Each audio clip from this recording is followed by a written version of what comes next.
2025년 12월 30일 화요일 BT의 5분 세상 읽기 시작하겠습니다. 안녕하세요. 오늘 새벽에 나온 소식들을 쭉 보니까요. 와, 한국 경제가 정말 사상 최고의 성과를 냈더라고요.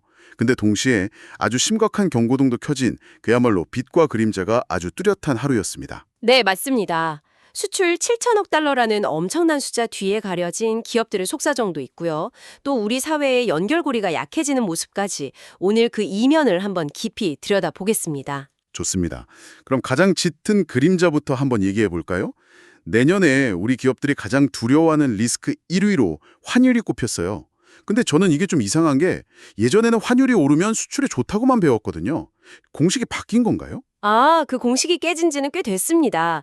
바로 우리나라 산업 구조 때문인데요. 원자재를 대부분 수입해야 하잖아요. 아, 그렇죠. 네. 그러다 보니 지금처럼 환율이 막 1,400원대에 머무르면 수입 비용이 너무 커지는 거예요. 이게 이익을 다 깎아먹고 미래 투자까지 막는 뭐랄까 비용 폭탄이 된 거죠. 아하, 그러니까 버는 돈보다 쓰는 돈이 더 빠르게 늘어나는 그런 구조군요. 이걸 아주 명확하게 보여주는 사례가 있다고요? 네. 바로 K푸드랑 K뷰티의 엇갈린 성적표를 보면 딱 드러납니다. 똑같은 수출 효자인데도 희비가 극명해요. 어떻게요?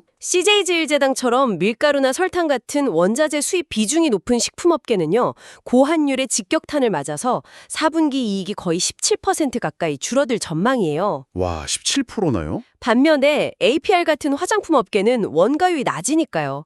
수출 대금을 달러로 받으면서 오히려 환차익 효과를 톡톡히 보고 있죠. 사상 최대 실적을 예고하고 있고요. 이야, 정말 붓과 그림자네요.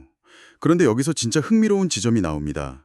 이런 어려운 상황 속에서도 삼성전자가 창사 이래 최대 분기 영업이익인 20조 원을 돌파했다는 소식이에요.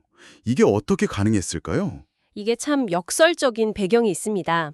모두가 HBM, 그러니까 고대역폭 메모리에 주목할 때요. 네, AI 반도체요? 맞습니다. 경쟁사들이 HBM 생산에 막 집중하느라 기존의 범용 D램 공급이 줄어든 거예요. 근데 그 사이에 범용 D램 가격이 50%나 폭등을 했고요. 이 시장의 절대 강자인 삼성전자가 그 수혜를 고스란히 입게 된 거죠. 와, 그러니까 모두가 새로운 금광을 향해 달려갈 때 그들이 떠난 길목을 지켜서 오히려 더 큰 이익을 본 셈이네요. 정확합니다. 경쟁사의 독주가 오히려 기회가 된 아주 재미있는 사례죠. 국가 전체로 봐도 그래요. 우리나라 연간 수출액이 사상 최초로 7천억 달러를 넘었거든요. 네, 7천억 달러 클럽에 가입했다고요. 네. 특히 여기서 주목할 점은 외국인들이 한국에 직접 공장을 짓는 그린필드 투자가 크게 늘었다는 점입니다. 우리 제조업의 경쟁력이 여전히 세계 최고 수준이라는 아주 긍정적인 신호로 볼 수 있죠. 아, 경제만 보면 정말 복잡하면서도 대단하다는 생각이 드는데 잠시 눈을 우리 사회 내부로 돌려보면 그림자가 더 짙어지는 것 같아요. 국민 20명 중 1명, 그러니까 약 250만 명이 사회와 단절된 외톨이로 살고 있다는 데이터는 정말 충격적이었습니다. 그렇죠. 이게 단순히 혼자 있는 걸 좋아하는 수준의 문제가 아니고요.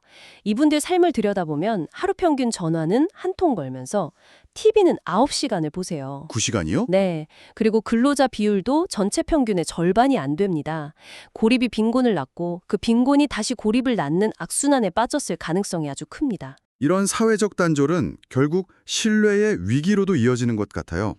개인정보 유출 사태를 겪은 쿠팡이 역대급 보상안을 내놨는데 오히려 비판이 거세다고요. 네, 이게 보상으로 지급된 5만 원 쿠폰 대부분이요. 고가의 명품이나 여행 상품을 살 때만 쓸 수 있는 할인권이었거든요. 아, 그냥 주는 게 아니라요? 그렇죠.